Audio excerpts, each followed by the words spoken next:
ये कहानी ताकत, सच और अना के उस टकराव की है जहां फैसले सिर्फ दस्तखत से नहीं बल्कि किरदार से होते हैं।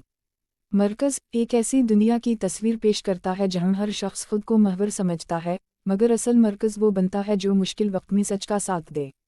इस ड्रामे की बुनियाद दो मजबूत शख्सियतों के गिर्द घूमती है, एक वो जो इख्तियार का वारिस है और दूसरी वो जो काबिलियत की मालिक है। जब ये दोनों एक ही मकाम पर आमने सामने आते हैं तो सिर्फ अल्फाज नहीं टकराते, नज़रें टकराते हैं, और यही टकराव इस कहानी को आगे बढ़ाता है। एपिसोड का आगाज़ कंपनी के हेड ऑफिस में एक हंगामी मीटिंग से होता है जहां अचानक ऐलान किया जाता है कि उहुद मुल्क दानिश तैमूर अब कंपनी के नए चीफ एग्जीक्यूटिव अफसर होंगे। सबके चेहरों पर हैरत और सरगोशियां फैल जाती हैं क्योंकि कंपनी की असल कारकर्दगी पिछले चंद सालों से जमल खान, हिबा बुखारी के हाथ में रही है।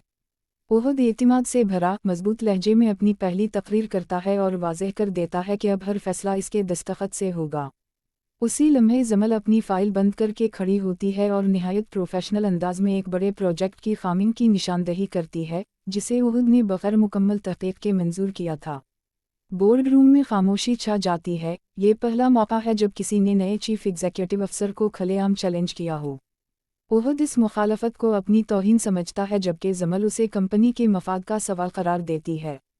दोनों के दरमियान लफ्ज़ों की जंग शुरू हो जाती है, ना आवाज़ बुलंद होती है, ना लहजा टूटता है, मगर जुमले तलवार की तरह काटते हैं।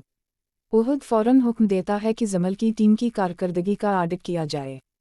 चंद दिन बाद अचानक खबर आती है कि कंपनी के एक बड़े फंड में बेज़ाबितगी सामने आई है, और तमाम सबूत जमल के शोबे की तरफ इशारा करते हैं। उहुद बग़ैर किसी ताख़ीर के जमल को मुअत्तल कर देता है। पूरा ऑफिस सुनाटा में आ जाता है, मगर जमल की आंखों में शिकस्त नहीं, अज़्म दिखाई देता है। वो खुफिया तौर पर तमाम रिकॉर्ड इकट्ठा करना शुरू करती है और इसे अंदाज़ा होता है कि असल खेल कंपनी के एक पुराने पार्टनर ने खेला है जो उहुद को नाकाम देखना चाहता है ताकि इक़्तिदार दोबारा अपने हाथ में ले सके। एपिसोड के आखिरी हिस्से में जमल सीधा उहुद के कैबिन में दाखिल होती है। इसके हाथ में सबूतों की फ़ाइल है। वो पुरसुकून लहजे में कहती है, मरकज़ वो नहीं जो ताकत से बने, मरकज़ वो है जो सच पर कायम रहे।